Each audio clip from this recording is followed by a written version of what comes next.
Good afternoon, everyone. My name is Hlavsa, and I'm going to talk about sex classification and identity verification from GCxGC of humans and samples. I do this research with my colleague Radim Špetlík from Czech Technical University. And also we collaborate with Oleksij Kaminsky, Anna Čechová, and Petra Pojmarová from University of Chemistry and Technology in Prague. We are supervised by Professor Jiří Matas, and Oleksij, Jana, and Petra are supervised by Professor Štěpán Urban. So, first of all, I would like to thanks to Lumi, because majority of our computations was performed on Lumi supercomputer. This was approximately 120,000 GPU hours, and for your perspective, this translates to approximately 250,000 US dollars when it's rented. So that's it. And now what do we do? So we utilize raw outputs of GCxGC MS-TOF data, and we represent and interpret them as an image. First of all, we have to align the data, and we do it without any human interaction. And then we use gradient descent to minimize error on the target task. And it's open source Python code, and it will be available soon. So how do we actually do it? Like more specific. So we use raw outputs without any pre-processing of the GCxGC time of flight mass spectrometer, and we do biological sex classification tasks and also identity verification task. In the biological sex classification task, we have given sample and of the human scent, and we want to classify the biological sex of the sample, whether it's male or female. And in the identity verification tasks, we have two samples. And we want to determine if these two samples belong to the same identity or not.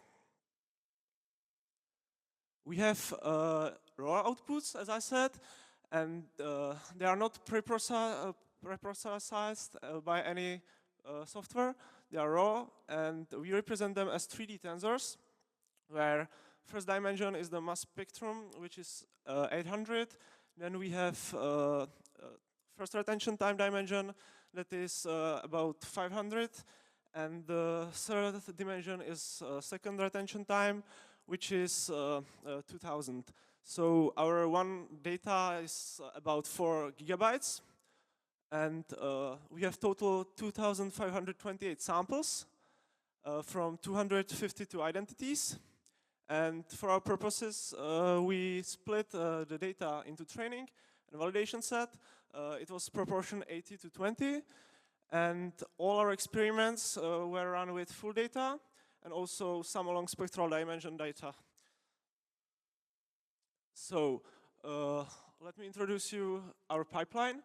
So first of all, we have to register the data to a canonical frame. We do it by detection of 24 chemical compounds, and this is followed by a linear piecewise transformation. And this transformation requires 0 hours of human work, so it's fully automatic. And after that, we have target task, which is the sex classification or identity verification, and we do these tasks using convolutional neural networks. So the sex classification tasks. We have the register data. It could be some along spectral dimension, or also it could be a full spectrogram. Chromatogram, I mean.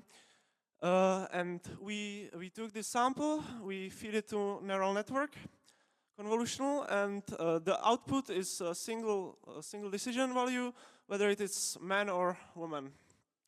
To measure our accuracy, we divide correct classifications by total number of all samples that have been classified, and this is our accuracy. So we achieved results of 84.5% accuracy on the sum along spectral dimension type of data, And on the full data, we achieved even better results with 94.5% accuracy on the classification. Second task that we are interested in is the identity verification. In this task, we are trying to verify whether two given samples are from the same identity or not. These two samples could be some along spectral dimension or two full data. And we measure our accuracy by area under receiver operating characteristic. And now let me show you an example what it actually is. So imagine that we have this type of toy example where the red dashed line is our distance threshold. And now we have only one correctly classified sample, triangle. So our true positive rate is 0.25. We have no misclassification, so false positive rate is 0. When we make the distance threshold bigger, we have 3 correct classifications out of 4, so our true positive rate increased. And unfortunately, we got one misclassification. Therefore, our false positive rate is 0.5. We can also make the distance threshold even bigger, and we correctly classify all samples. So true positive rate is 1, and there is still one misclassification from the previous slide. So false positive rate is still 0.5. By that, if we compute the area under this curve, we have AUC. And this is the metric that we will use to measure our performance. So by that, we received this ROC curve where by the blue line is visualized training accuracy or training AUC, where we achieved 0.96, and the validation AUC is 0.93. And our methods are conceptually pretty simple and straightforward, but computationally it's very intensive because of the memory and also the convolutional neural networks. But the main advantages of our approach are zero human work, because everything is fully automatic, it's reproducible, and also the codes from Python will be open source soon. So, in conclusion, this approach seems to work pretty well, and future experiments could lead to potential improvement. So, thank you for your attention, and you can view our preprint or in the future download our Python codes. Thank you.